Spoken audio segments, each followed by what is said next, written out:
I used to have 2 beautiful sets of Noritake china. I just loved it. When you're young, you have no idea where your life is going. You just look at something like this and go, yeah, I'll go to Paris. I'll fall in love. I'll get married.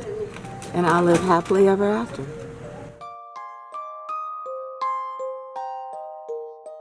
This is a homemade ornament. Pretty crude, not fancy, not shiny.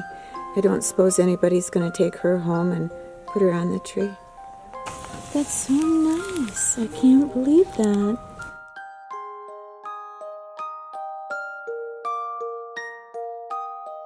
Oh, that's so cute. We'll just keep it back here until you're ready to check out. Oh my goodness, do you think she'll like it? Oh, yeah. Yeah, you think? Oh, I hope so.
Everybody, thank you so much for coming back and seeing me and Desi. Did you have a good week? I had a pretty good week. I think I have almost all my shopping done. So there's a few more things I need to get, but that's kind of half the fun, isn't it? Today I want to do a video about being alone on Christmas, and this is not a sad video, I promise. For the last 15 years, I have spent a good portion of the holidays alone. And I've picked up some real tricks, and I want to share some of those things with you today. But it's not sad. It's wondrous. Some of the most magical Christmases I've ever experienced has been when I've been alone. And from your messages to me, I know that for some of you, this is the very first Christmas without your husband, without your daughter, without your son. It's your very first Christmas where you've been away from family. So that's what I want to talk about. If you are alone and you're feeling a little bit down, this might be the video for you. All right? And I'm so glad to see everybody here back again. Oh my, the sun is going down and it's only 5 o'clock. It's going to be another cold night. My boiler's really getting a workout. And so is me and Desi.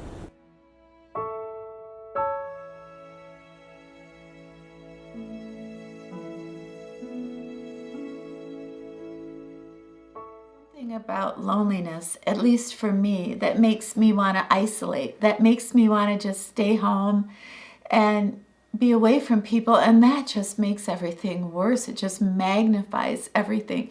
You put on a movie and 2 people are kissing, and pretty soon, you know, you've got the tears going down your cheeks, and Merry Christmas. Okay.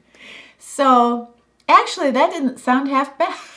I do remember 2012, and I was alone. It was the first real Christmas without being married. And I remember I'm on Facebook and everybody is sharing all these amazing photographs of their family Christmas. And I just kept baking and baking and baking. I baked chocolate chip cookies and I baked brownies. I had sugar cookies, peanut butter cookies, you name it. And I spread them all out on platters. Now, I have a tiny apartment, so the whole apartment was me, Cooper, and all these things I baked. And then I took pictures of them, and I put them on Facebook. You know, I I just knew I was going to be alone that Christmas, and I just thought that maybe just isolating and staying home and baking, that would make me feel better, but it didn't. It made me feel worse. And I felt like I was being dishonest because I was uploading all these pictures to Facebook like I was having a grand old time, and I was just dying inside. I just felt terrible. After that year, I got some skill and I got some tricks. I stayed away from social media. Now, like, I don't mind people sharing wonderful things about their family and things like that. That really doesn't bother me. I'm happy for people. I want people to be happy. That sounds so terrible. But when you see post after post of having a wonderful Christmas and Christmas in Hawaii, hashtag, I've never been happier in my whole life than with my new fiance. Okay, that's too much for me. So I guess I would say, please don't isolate. Don't make it a bake-a-thon. Bake a little, but don't make it a bake-a-thon. And pretty much realize that what you're seeing on social media probably is a little bit exaggerated. Just like me uploading all those cookie pictures. Yeah, just take it with a grain of salt. There are millions and millions of people that are spending the holidays alone.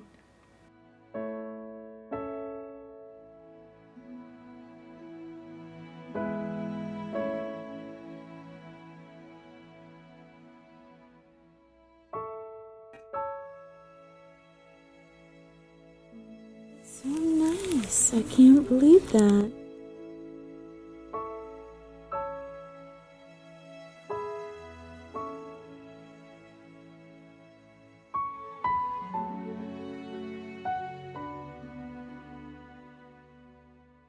You have to make plans. Whether you have family or friends, whether you're feeling good or you're not feeling good, you got to make plans. What are you doing for Christmas? Do you have plans? Why, yes, I do. And you really do. The one thing I still love to do is every year I go to Amazon and I get a holiday planner. So for 5 days before Christmas, that planner is absolutely packed. And you might say, well, how do you do that if you don't have any family around or your friends are gone? What do you do? Well, I found a way to make sure that my plans were full and rich and happy. The number one thing that parents are concerned about at Christmas time is not having enough money to buy their children toys for Christmas. So I became involved in that. Maybe it was just one day that I collected toys from my neighbors to donate, or I bought some myself, but it was important and I loved it, and that was my whole day, and that was important and I loved it. When you isolate, you eat and you bake, so why not put that to good use? And that's what I would do the next day. I would bake all these like pumpkin breads and sweet potato bread, banana bread, wrap them up with a bow and deliver them to 12 of my very favorite neighbors, whether they be in an apartment or whether right now on my block. I still do that, and it does take me all day. It takes me 10 hours to do all that. But I love it, and it keeps me busy, and it keeps me happy. But more importantly, when you knock on somebody's door and you have a little gift of something really good to eat and a card, and they're not expecting it, it makes me cry. This next one might be a little risky, but go through your contacts and pick out 4 or 5 people that you used to be friends with, that you've lost contact with, and you haven't maybe talked to them in years. Get their address and send them a card. And maybe in the card, write down something, an experience that you shared with them. Something like this, rekindling an old contact, can pay such huge dividends and make you so happy. And sometimes it can be really interesting. So you might put that down in your planner if you're thinking you don't have any plans for Christmas. Well, yes, you do. Absolutely, you do. A I'm telling you, this has to be the weirdest wedding frame I've ever seen in my life. That couple looks like Pink and my cousin Eddie. About 10 years ago, I started a new tradition for myself, and that is on Christmas Eve day, I take myself out to a little diner or a restaurant, and I walk in and I have a little lunch or maybe an early dinner, and I talk with the waiter or the waitress, and I sit and I write in my booth, doing a little poetry.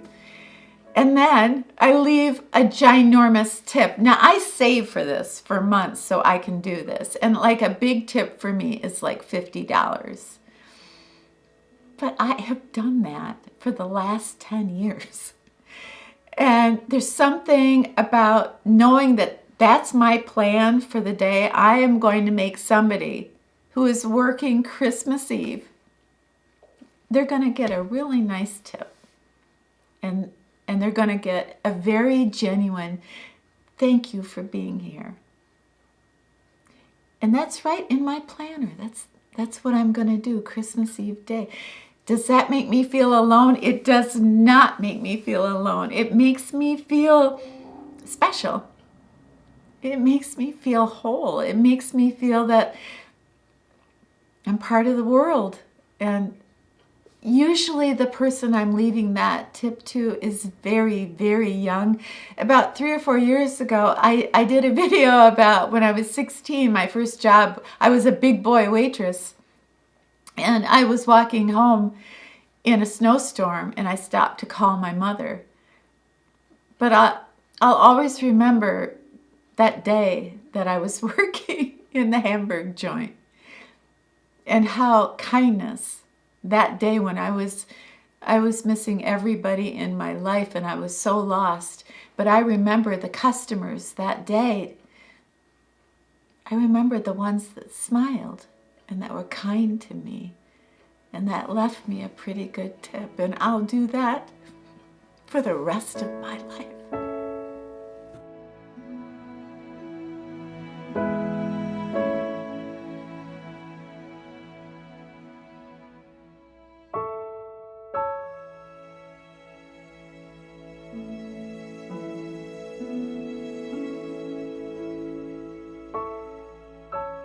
So many of you out there have lost your life partner, or you've lost a child, or you've moved, or you just find yourself alone, just like I did.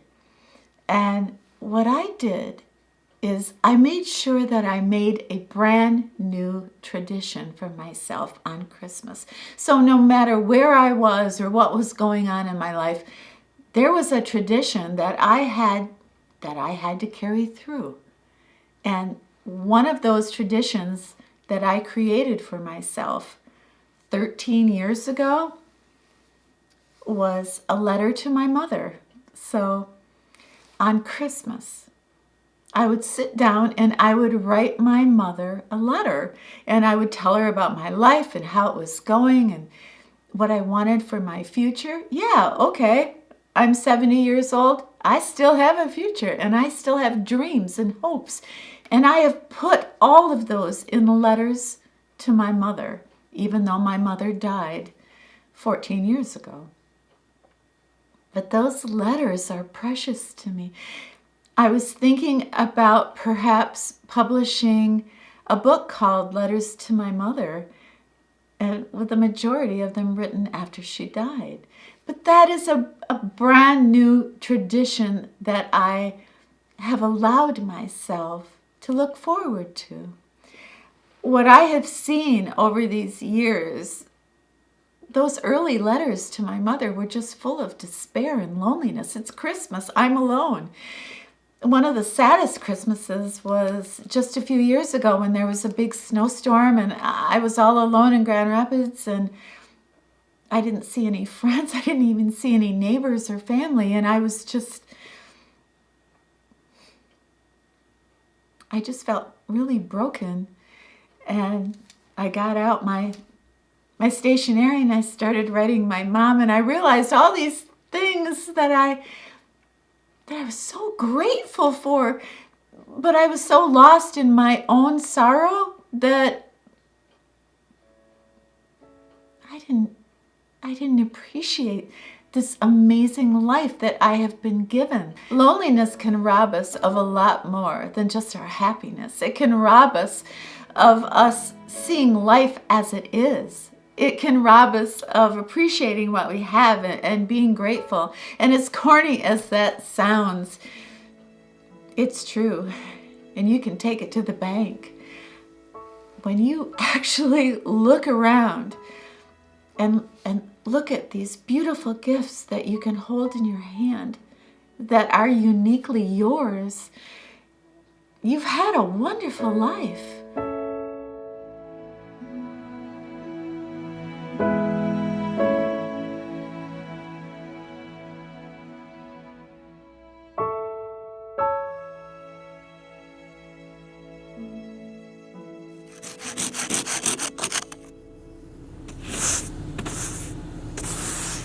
Little Women, Louisa May Alcott.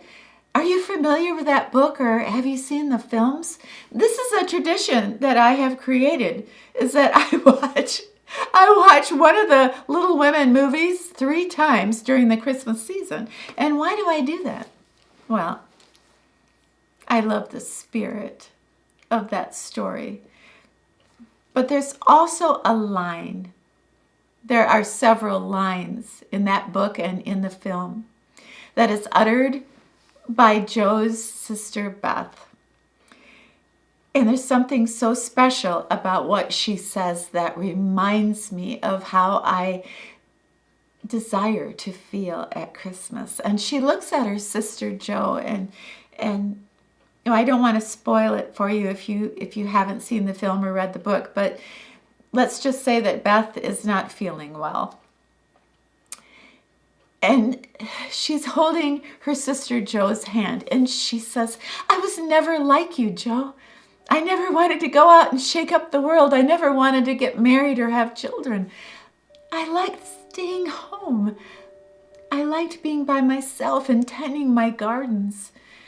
I liked being with Mom and Father and reading. And I never minded that you wanted to be a great writer or May wanted to be a great actress. But what I did mind is the feeling that I was being left behind by all of you. I never wanted that. I wanted to feel part of all of you. And I do. And that's how I look at the world. I don't mind being home and tending to my garden. That's what I love. I'm not taking romantic trips to certain paradises all over the world and dazzling you with my travel guides. I'm here and I'm happy. And I show you my flowers and I show you my decorations, and I don't feel left behind. I feel part of you. I feel part of the world. And that's why I watch that movie at Christmas every year, to remind me life is beautiful when we feel we're part of it and not being left behind.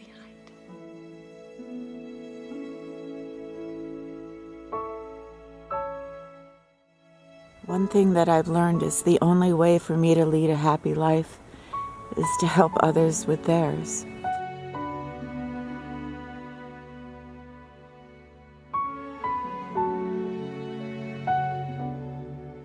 There's so many things I want to do next year, places I want to go, things I want to see.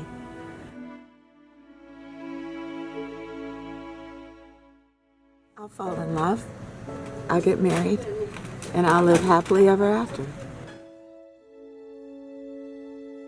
I've learned being alone has no meaning, only feelings.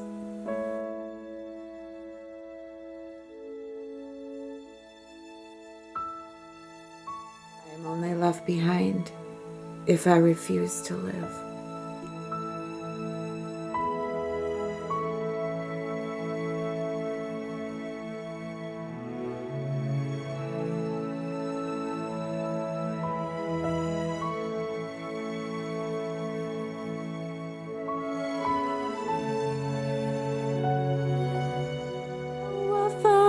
horse to ride. Are we going to go walking? In a one-horse open sleigh. Hey, everybody. Thank you so much for hanging out with us today. I loved every second of it. And if you get a chance down below, could you let me know how you're doing for Christmas this year? How are you feeling? Please have yourself a happy brand new week. And when you're done with your week, come back and see me and Desi, okay? All right, it's a deal. We'll be here. I've seen a lot of life in my almost 70 years. I've seen amazing cruelty and such kindness that it brought me to tears. Merry Christmas, Desi. Merry Christmas. Can you shake? Merry Christmas.